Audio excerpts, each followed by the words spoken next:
Ce qu'est la conscience. Je vais te le dire. La conscience, c'est cette tranquille petite voix que personne ne veut entendre. C'est à cause de ça que tout va mal de nos jours.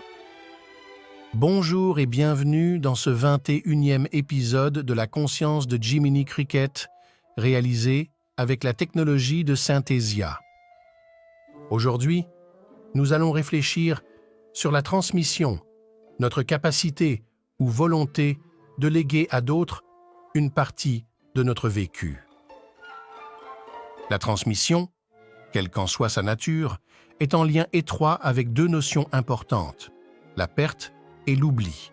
Le premier est essentiellement matériel et en lien avec la propriété, alors que le second touche davantage le savoir, la connaissance, la mémoire. Mémoire qui peut concerner une coutume, un artisanat, une histoire ou, dans le cas existentiel, sa propre personne.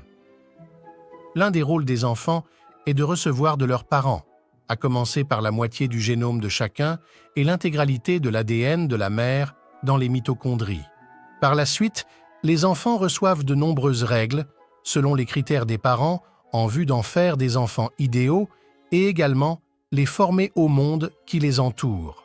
Enfin, les parents fondent souvent l'espoir que leurs enfants transmettent à leurs petits-enfants et perpétuer savoir, tradition et de temps en temps quelques casseroles rouillées.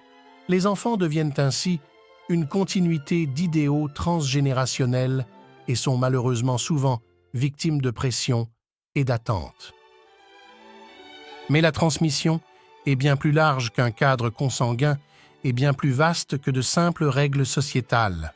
Toute personne vivant sur Terre est susceptible de recevoir de la part des autres, ce qui fait avant tout la base des relations humaines. Les artistes transmettent leur art, les enseignants transmettent leur science, les amis transmettent leur soutien.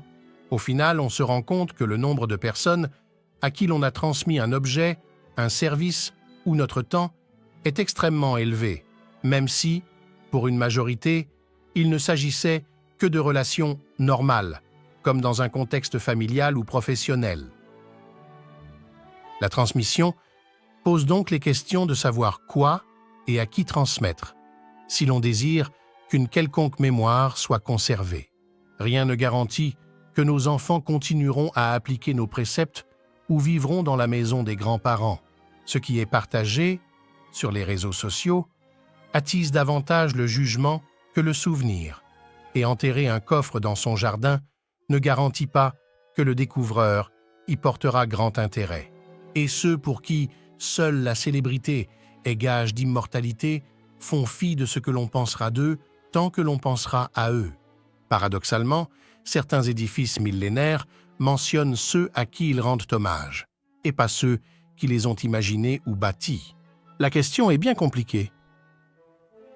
Pour conclure cet épisode, je rappellerai que l'oubli est la première fonction du cerveau, ce qui lui permet de ne conserver que ce qui lui est essentiel. Et chaque cerveau, selon son environnement, ne conservera pas les mêmes informations. Nous finirons inéluctablement tous dans l'oubli, aussi tragique que cela puisse paraître. Nos œuvres et nos corps redeviendront poussière d'étoiles, comme nous l'avons été au commencement.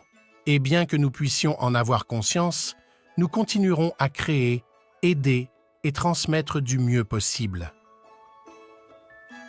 Merci d'avoir suivi ce nouvel épisode, en espérant vous retrouver prochainement.